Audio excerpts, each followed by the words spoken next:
a big gamut of AI providers in the world. How do you narrow down on something you believe that, hey, this is going to be a best fit? How do you come to a conclusion? Is it like research takes most of your time? I do not influenced by the market, how much of AI is being talked upon. I just analyze and review if that process, if that digitization or if that implementation will help my customers grow, help my business grow. So your end goal is always clear. Exactly. When I'm from the lending business, I'm from the lending financial institution, the end part is my customer. So I do not want my customer to suffer. I do not want my customer to get impacted by any of my BAU process. What is your vision with AI, the way AI is evolving? What do you see happening in the next 5-10 years? How can I underwrite a loan with the help of AI, where I can upload my customer database to a system where AI will analyze those particular database and give me a binary decision whether to do that particular transaction or not, basis the database or basis the underwriter and the loans which I have underwritten in the past. So it will help us to make a decision on the fly, right? I do not have to go back to my seniors, or I do not have to recommend those cases. I can take that decision on myself without reaching to anyone with the help of AI. So thank you so much for joining us, sir. Thank you. Could you please give us an introduction about yourself and what do you do? So my name is Suvojit. I work in Hiranandani Financial Services and I head the BPRG team, which is Business Process and Reengineering. So basically, if I define my profile in a simple layman language, that I'm the pendulum between the business and the IT, right? So I am the mediator who takes the requirement from the business, analyze it, review it, and takes it simplifies it, and then I process and I implement that with the help of IT, obviously. And so the processes, there are a lot of processes in the business, like implementation of CKYC, implementation of any third-party vendors, which we take their products, to help our businesses grow. So that is what the requirement. So I take care of the entire process reengineering. Apart from outsourcing the products, I also take care of the internal processes. And since nowadays there are a lot of AI being talked upon, and so I take care of. So I analyze few of the manual processes where I see some kind of a digitization can happen. So I take those requests, I take those as an opportunity, so that my manual bandwidth goes away and I can at least save some part of my manpower bandwidths. Interesting. Now, when you say you evaluate, right, that's where all the jumbling in my head started. There's so many tools, there's so many vendors, there's such a big gamut of AI providers in the world.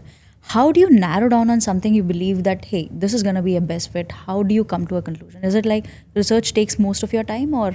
See, So basically, I also did my Six Sigma Black Belt. So interesting. So how I define a process, so basically it's a one way. It has to be a closer loop. It has to close a loop, right? I do not influenced by the market, how much of AI is being talked upon. I just analyze and review if that process, if that digitization or if that implementation will help my customers grow, help my business grow. So your end goal is always clear. Exactly. So when I'm from the lending business, I'm from the lending financial institution, the end part is my customer.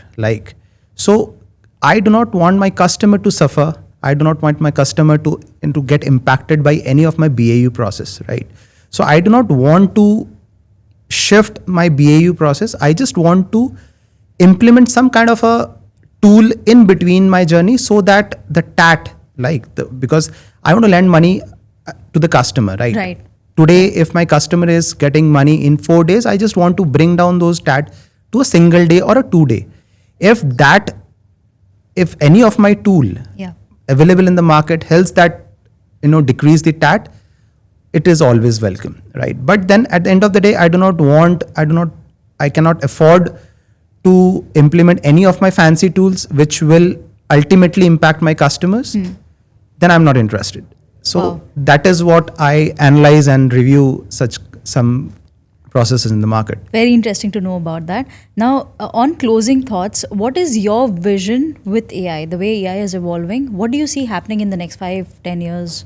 It is going to be big. So now a simple, a requirement can be, if I just have to go to the chat GPT and just simple language or simple query I just ask, Yeah. then an entire sheet of the pros, cons, steps come forward in just couple of minutes. So there are a lot of things happening in the AI tool. So one of the critical aspect which we are exploring in our market is that the predictive portfolio monitoring of my company, right? So how AI and obviously the underwriting of my loans, how can I underwrite a loan with the help of AI, where I can upload my customer database to a system where AI will analyze those particular database and give me a binary decision whether to do that Interesting. particular transaction or not, basis the database or basis the underwriter and the loans which I have underwritten in the past.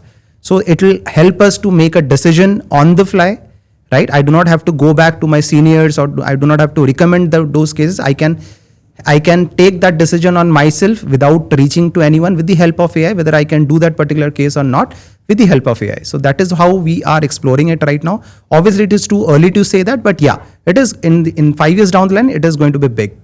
Interesting. I think that's the vision every one of us have with AI, right? It is going to transform and in a big way. So thank you so much for joining us here. Thank you. And sharing Thank you. those Thank you for having nuggets. me. Thank you for Thank having me.